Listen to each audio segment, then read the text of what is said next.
Hi எல்லோருக்கும் வணக்கம். Bigg Boss season 7 Tamil. So இந்த வீடியோவில் நம்ம இன்றைக்கி எபிசோடோடைய ரிவ்யூ பற்றி தான் வந்து டிஸ்கஸ் பண்ண போகிறோம். ஸோ வீடியோக்குள்ளே போகிறதுக்கு முன்னாடி நம்ம அன்சீனில் 2 விஷயம் வந்து டிஸ்கஸ் பண்ணுவோம். அது முடிச்சுட்டு தான் அதுக்கடுத்து ரிவ்யூக்குள்ளே போவோம். ஸோ அதுக்கு முன்னாடி சேனலுக்கு புதுசாக இருக்கிறவங்க லைக் பண்ணிக்கோங்க, வீடியோவை மறக்காமல் சப்ஸ்கிரைப் பண்ணிக்கோங்க, சேனலை மறந்துடாதீங்க. இப்போ நம்ம வீடியோக்குள்ளே போகலாம். ஸோ என்னை பொறுத்த வரைக்கும் இன்றைக்கி உங்களுக்கு சேவிங் ஆர்டர் அப்படிங்கிறத பொறுத்த வரைக்கும் மிட்வீக் எவிக்ஷனில் கடைசி வெளியேற்றப்பட்டவர் வந்து விஜய் வர்மா. அதுக்கு முன்னாடி விஷ்ணு 5ஆம் இடத்தில், 4ஆம் இடத்தில் அர்ச்சனா சேவ் பண்ணப்பட்டிருக்கா, 3ஆம் இடத்தில் வந்து பார்த்தீங்கன்னா மணி, 2ஆம் இடத்தில் மாயா, முதல் இடத்தில் தினேஷ். ஸோ இதை ரிவர்ஸில் போட்டிங்க அப்படின்னு வச்சுக்கோங்களேன், விஷ்ணு வந்து ஃபஸ்ட் பிளேஸ் வரான், 2வது வந்து பார்த்திங்கன்னா அர்ச்சனா, 3வது வந்து நம்ம மணி, அடுத்து மாயா, அப்புறம் தினேஷ். ஸோ எப்படினாலும் சொல்லலாம், ரிவர்ஸ்னால் விஷ்ணு ஃபஸ்ட்டு, அர்ச்சனா செகண்ட் வருது, டாப்னா ஃபஸ்ட்டு தினேஷ், செகண்ட் மாயா வருது அப்படிங்கிறது பார்க்க முடியுது. பட் என்னை பொறுத்த வரைக்கும் ஃபஸ்ட்டு சேவ் வந்து தினேஷ் மாயா அப்படின்ற மாதிரி தான் எனக்கு ஒரு ஃபீல் ஆகுது. ஸோ இங்கேயாச்சும் ஃபஸ்ட்டு சேவ் பண்ணியிருக்கலாம். ஏன்னா முதலில் காப்பாற்றப்பட்டவர்கள் அப்படிங்கிறது தான் அந்த கணக்கா அப்படிங்கிறது தெரில, இல்லை கூட்டாம்போக்கில் வந்து காப்பாற்றிருக்கான்னு தெரில. ஆனால் கடைசி நேரத்தில் கமல் சாரும் வந்து காப்பாற்றலை இந்த சீசனில். அது வந்து ரொம்ப பெரிய ஒரு டவுட்டாக இருக்குது. மேபி மாயாவுக்கு வின்னர் கொடுத்துருவாங்களா அப்படின்ற மாதிரி ஒரு ஃபீல் வந்து பார்த்திங்கன்னா கண்டிப்பாக வந்து வருது. ஸோ வெயிட் பண்ணி பார்க்கலாம். இதுவும் அர்ச்சனாவுக்கு ஒரு துரோகம் தான், கடைசி வரைக்கும் வச்சுக்கிட்டு 4வது சேவ் பண்ணுறது அப்படின்ட்டு. அது வந்து ரொம்ப கேவலமாக இருக்குது. இப்படி பண்ண வேண்டாம். அட்லீஸ்ட் மக்களுடைய ஓட்டு இருக்கிறதுனால மாயா பக்கத்தில் ரன்னராச்சும் நிற்க வைங்கடா அப்படிங்கிற மாதிரி தான் தோணுது. ஸோ என்ன பண்ணுறாங்க அப்படிங்கிறத பார்ப்போம். மாயா தான் கன்ஃபார்ம் ஆகிடுச்சிங்க. நான் நிறைய இதில் லீடிங் வந்துருச்சு. தமிழ் கில்ஸில் மட்டும்தான் லீடிங் இல்லை, எல்லா இடத்துலையும் காசை கொடுத்து விலைக்கு வாங்கிட்டாங்க. அர்ச்சனாக்கு ஈக்குவலாக ஏஜென்சி வச்சு, அர்ச்சனாச்சும் ஒரு ஏஜென்சி தான், அவங்க பல ஏஜென்சி வச்சிட்டாங்க. எல்லா இன்ஃப்ளூயன்சர்ஸையும் வந்து ஓட்டு கேட்க வைக்கிறாங்க. இந்த மாதிரி ஏகப்பட்ட விஷயங்கள் நடந்துகிட்டு இருக்குங்க. ஸோ மாயா ஷுவர் ஷாட் வின்னர் ஆகிடுவாங்க போல தான் தெரியுது. எனக்கும் அந்த ஒரு நம்பிக்கை வந்துருச்சு. ஏன்னா எல்லா போல்லையும் பாருங்கள், இப்போ நீங்கள் போய் அப்படியே கதையே மாறிடுச்சு. வேறு லெவலில் பிஆர் வச்சு செட் பண்ணுறானுங்க.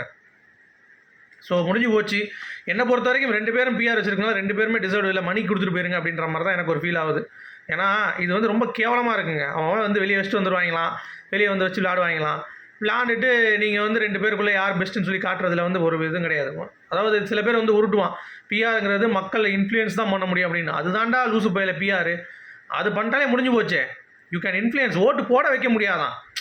அதாவது பிஆர் கையை பிடிச்சி ஓட்டு போட வைக்கிறது பிஆர் வேலை கிடையாதான். ஆனால் மக்களை இன்ஃப்ளூயன்ஸ் பண்ணுறாங்களா? இன்ஃப்ளூயன்ஸ்னால் என்ன அர்த்தம் முதேவி? இன்ஃப்ளூயன்ஸ்னால் மைண்டில் வந்து அர்ச்சனான்ற ரெஜிஸ்டர் ஆகல, மாயான்ற ரெஜிஸ்டர் ஆயிரும், அப்புறம் அவன் ஓட்டு போட்டுற போகிறான், அவ்வளோதான் தான் இன்ஃப்ளூயன்சிங். ஸோ அதுதான் பிஆருடைய வேலையே. ஸோ அப்படி இருக்கும்பொழுது எதுக்கு வைக்கணும்னு கேட்குறேன் நான். ஸோ அந்த மாதிரிலாம் வைக்கக்கூடாதுங்க. இது வந்து ரொம்ப ரொம்ப கேவலமாக இருக்குது, நிஜமாக சொல்கிறேன். இது வந்து அவங்க 2 பேரும் வராமையே வந்திருந்தா கூட அர்ச்சனாக்கும் நல்லா கிடச்சிருக்கும். ஏன்னா அவங்க ஆடுற கேம் நல்லா தான் இருக்குது. ஒன்றும் அந்தளவுக்கு வந்து மோசமான கேமில் ஆடல அர்ச்சனா பொறுத்த வரைக்குமே. சும்மா ஆடி இருந்தாலே அவங்க வந்து இது பண்ணியிருப்பாங்க. ஸோ விஜய் டிவி இப்போ நிறைய விஷயங்கள் இந்த மாதிரி பண்ணுறதுனால அர்ச்சனா அண்ட் மாயாவுக்கு கப்பு கொடுத்தா நிஜமாக அன்ஃபேர் தான், எனக்கே தோணுது அப்படி. பட் உங்களுடைய கருத்து என்னன்னு சொல்லுங்கள். ஏன்னா 2 பக்கம் பிஆர் எக்ஸ்போஸ் ஆகிருக்கு அப்படிங்கிறத உங்ககிட்ட சொல்லிட்டேன், சரிங்களா? ஸோ அதுக்கடுத்து உங்களுடைய விருப்பம் எனக்கு தெரியாது. ஸோ அப்படி இருக்கும்பொழுது 3 பேரில் மணி கொஞ்சம் டிசர்வ்டாக தெரியுது எனக்கு தெரிஞ்சு. ஆனால் டைட்டில் வின்னர் கேட்டகரியில் எனக்கு தெரிஞ்சு அதாங்க ஓப்பனாக சொல்லணுன்னா இந்த சீசனில் யாருனாலும் டைட்டில் வின் பண்ணலாம் அப்படின்ற ஒரு எண்ணத்தில் தான் வந்து போய்கொண்டிருக்கு. அடுத்து இந்த மாயா சொல்கிறாங்க, மணி எல்லாம் வந்து வின்னரா ரன்னரா எப்படி ஏற்றுக்க முடியும்? விஷ்ணு வின்னரா ரன்னரா எப்படி ஏற்றுக்க? ஏம்மா நீ முதல் டாப் 5 எங்களால் ஏற்றுக்க முடியல, இதில் உனக்கு டைட்டில் வேறு பிளான் பண்ணி எல்லா ப்ரீஃபிங்கும் நடக்குது, அதெல்லாம் வந்து நாங்கள் ஏற்றுட்டு உட்காந்துட்ருக்கோம். நீ சும்மா உட்காந்து பேசுவேன், நீ அவ்வளோ பேச்சு பேசிகிட்டு இருக்க. இதெல்லாம் அன்சீனில் நடந்துச்சுங்க. எவ்வளோ கேவலம் பாருங்கள், கேடு கட்டத்தனமாக இருக்குது. சரி, ஒன்றுமே புரியவே இல்லைங்க என்னை பொறுத்த வரைக்கும். என்னடா இப்படி ஆடிட்டு இருக்கீங்க கேம் அப்படின்ற மாதிரி. எவ்வளோ வன்மம் பாருங்களேன் ஒருத்தவங்களுக்கு. இன்றைக்கி மார்னிங் ஆகிட்டு சும்மா வெளியே போகிறான், உடனே வன்மம். அவன் பாரு இப்படி இருக்கான் பாரு, சி இந்த மாதிரி ஒரு ஆள் கூட தான் போய் நான் இருக்கணுமா? இப்போல்லாம் வேஸ்ட். பயங்கரமாக சொல்கிறாங்க, என்ன பண்ணிட்டான் இவன்லாம் இருக்கான் ஃபைனல் வீக்கில் அப்படின்ட்டு. டிக்கெட்டு ஃபினாலே வாங்கினது பிடிக்கல, விஷ்ணு ஃபினாலே வீக் வந்தது பிடிக்கல, ஸோ எதுவுமே பிடிக்கல. ஸோ மார்னிங் ஆக்டிவிட்டியில் விஷ்ணு சொல்கிறாரு, இந்த மாதிரி நான் வந்து வெளியே போய் சில விஷயங்கள்லாம் வந்து பண்ண வேண்டியிருக்கு, முதல் என் ஃப்ரெண்ட்ஸ் எல்லாம் போய் பார்த்துட்டு போய் சொல்லணும். அதே மாதிரி இங்கே எல்லோரும் சேர்ந்து எனக்கு வந்து இவ்வளோ தூரம் ஒரு ஹெல்ப் பண்ணியிருக்கீங்க, இவ்வளோ தூரம் ட்ராவல் பண்ணியிருக்கோம் அப்படிங்கிறப்ப வேறு லெவலு. ஸோ ஃப்ரெண்ட்ஸ் கூட ஜாலியாக இருக்கணும் போய் அப்படின்ற மாதிரிலாம் வந்து பேசுகிறாரு. தினேஷ் பொறுத்த வரைக்கும் அவருடைய ரக்ஷிதா, அவருக்கு பால்கோ வாங்கணும், ட்ராஃபி வாங்கணும், ஆச்சு ஊச்சின்றாரு. ஏங்க வெளியே உங்களை போட்டு கிழிச்சிட்டு இருக்கா அவள், எம்சிபி எஃப்சிபி நார்செஸ்டிக் அப்படி இப்படின்ட்டு. நீங்கள் என்னத்தை வாங்கிட்டு போக போகிறீங்கன்னு தெரில. It's not worth. ஏன்னா நீங்கள் வந்து பார்த்தீங்கன்னா அவங்க உள்ளே போய் விளையாடும் பொழுது ஒரு போஸ்ட் கூட அவங்களுக்கு எதிராக போட்டதில்லை. ஆனால் தினேஷுக்கு வந்து அவங்க வந்து எதிராக போட்டுட்ருக்காங்க. இதுதான் காலம், கலிகாலம் முத்திடுத்து என்ன பண்ணுறது அப்படிங்கிற மாதிரி தான். அடுத்து மாயா எப்பயும் போல் லோகேஷ் கால் பண்ணால் கண்டிப்பாக கதையிடுறது. கால் பண்ணால் எடுக்கணும்ல, உன் கால் எடுப்பார்னு நினைக்கிறியா அப்படின்ற மாதிரி தான் இருந்துச்சு. அர்ச்சனா அங்கேயும் போய் ஒரே அழுக, பார்க்குறதுக்கே ரொம்ப இதாக இருந்தது, என்னடா இது அப்படின்ற மாதிரி. ஏன்னா எப்படியும் வீட்டுக்கு முடிஞ்சால் வீட்டுக்கு தான் போக போகிறாங்க, அவங்க அம்மா அப்பா பார்க்க போகிறாங்க. இவங்க போய் வீட்டுக்குள்ளே அம்மா அப்பா போய் டைம் ஸ்பெண்ட் பண்ணணும், என்னடா இது அப்படின்ற மாதிரி இருந்துச்சு. சரியா, இது ஒரு பக்கம். அப்புறம் விஷ்ணு பூர்ணிமா வச்சு ஒரு கண்டென்ட் பேசுகிறாங்க மாயா, ரொம்ப லவ் கண்டென்ட், டேட்டிங் ஷோ மாதிரி இருக்குல்ல நான் சொல்கிறான். அப்புறம் அவன் யூஸ் பண்ணுறான். ஏம்மா பூர்ணிமாவே அந்த குறும்படத்தில் அவங்களுக்கு பயண வீடியோவில் வந்து பார்த்தீங்கன்னா அவனை பார்த்து ஈன்னு இழிச்சாங்க, அதுவும் உங்களுக்கு தப்பாக தெரியலையா அப்படின்ற மாதிரி தான் இருந்துச்சு.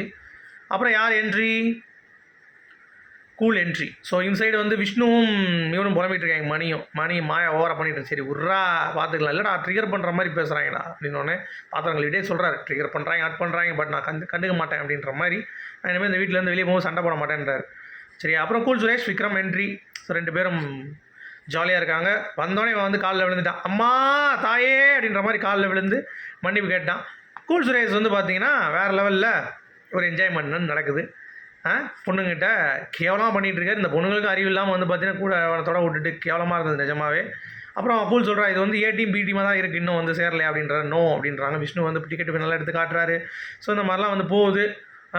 அப்புறம் மணியை பற்றி பேசுகிறான், வெளியே வந்து வேறு மாதிரி புரிஞ்சுக்கிட்டாங்க அப்படின்ற மாதிரி வந்து ஆடியன்ஸ்லாம் குறை சொல்லிவிட்டு அவங்க என்னமோ பெருசாக ஆடுற மாதிரி விக்ரம் வந்து சொல்ல, மாயாவும் நான் ஆடுறது சூப்பரான கேம்டா, வாழ்க்கைக்கான பயணம் நம்ம பண்ணுறது அப்படி இப்படின்றாங்க. டே உருட்டுங்கடா, அதுக்காக இப்படிலாம் உருட்டக்கூடாது. அப்புறம் பிராவோ வரான், எல்லாத்துக்கும் வந்து பூ கொடுக்குறான். சரியா, அடுத்து வந்து அர்ச்சனா பற்றி வந்து பேசுகிறாங்க. இந்த மணி எல்லாருமே விஷ்ணு எல்லோரும் பேசிகிட்டு இருக்காங்க. அப்போ வந்து விக்ரம் கலாய்ச்சிட்ருக்கான் அப்படின்ற மாதிரி சொல்லும் பொழுது, அவனை விட்றா, அவனெல்லாம் நீ மதிக்காத, தட்டி விட்டு போ அப்படின்னு சொல்லிட்டாங்க. அர்ச்சனா பற்றி பேசும் பொழுது மட்டும் அவள் பண்ணுறதுல ஆர்டிஃபிஷியலாக இருக்குது அப்படின்ற மாதிரி இன்னொரு ரெஜிஸ்டர் பண்ணுறாங்க. அது நேற்றுலேருந்து ரெஜிஸ்டர் பண்ணிகிட்டு இருக்கான்னு வைங்க. பட் இனிமேல் அந்த கேமில் அது ஒர்க் அவுட் ஆகாதுன்னு வைங்களேன், அது ஒன்று. அடுத்து அர்ச்சனா ஏன் டல்லாக இருக்காங்கன்னு சொன்னோடனே ப்ரூட்டல் அட்டாக் நேற்று பண்ணிட்டாங்க, அதனால தான் டல்லாக இருக்காங்கன்ற மாதிரி கூல் சுரேஷ் வந்து சொல்லிட்டு இருக்காங்க. சரியா, அடுத்து ஒரு குறும்படம், சரியான குறும்படம். அர்ச்சனா மட்டும் அதில் வரவே இல்லை, ஏன்னு தெரில. ஏன்னா எல்லாருக்கும் சமமாக போட்டாங்க, அர்ச்சனாவுக்கு மட்டும் இல்லவே இல்லை அப்படிங்கிறது தான்.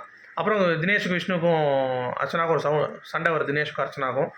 நீ உன்னை பார்க்குற மாதிரி நான் பார்க்கல, எனக்கு ஓட்டு போடல, ஆச்சு ஊச்சின்னு சொல்லிட்டு திருப்பி அதே மாதிரி பேசிகிட்டு இருக்காங்க. இவர் அவங்கள வந்து சால்டிஃபைன்றாங்க, அவர் இவங்களை வந்து பார்த்தீங்கன்னா அக்செப்ட் பண்ணிக்க மாட்டான்றாங்க. ஸோ மாற்றி 2 பேரும் சண்டை போட்டுருந்தாங்க அப்படிங்கிறது தான். சரியா, அடுத்து வந்து விஜயவர்மா எலிமினேட் ஆகிறாருங்க, முடிஞ்சு போயிடுச்சு. சரியா, இது ஒன்று முக்கியமான ஒரு காரணம். அப்படிங்கிறது என்ன அப்படின்னா, விஜயவர்மா மாயா கிட்ட சேர்ந்து அவன் வந்து கேமை லாஸ் பண்ணது தான் அப்படிங்கிறது என்னுடைய ஒரு புரிதல். ஸோ உங்களுடைய புரிதல் என்ன அப்படிங்கிறத சொல்லுங்கள். இந்த ஆர்டரை பொறுத்த வரைக்கும் தினேஷ் முதல் சேவானார், 2வது சேவ் மாயா, 3வது வந்து பார்த்தீங்கன்னா மணி, 4வது அர்ச்சனா, 5வது விஷ்ணு, 6வது விஜயவர்மா எலிமினேட்டட். ஸோ உங்களுடைய கருத்துக்கள் சொல்லுங்கள். மீண்டும் சந்திப்போம். Good bye, thank you.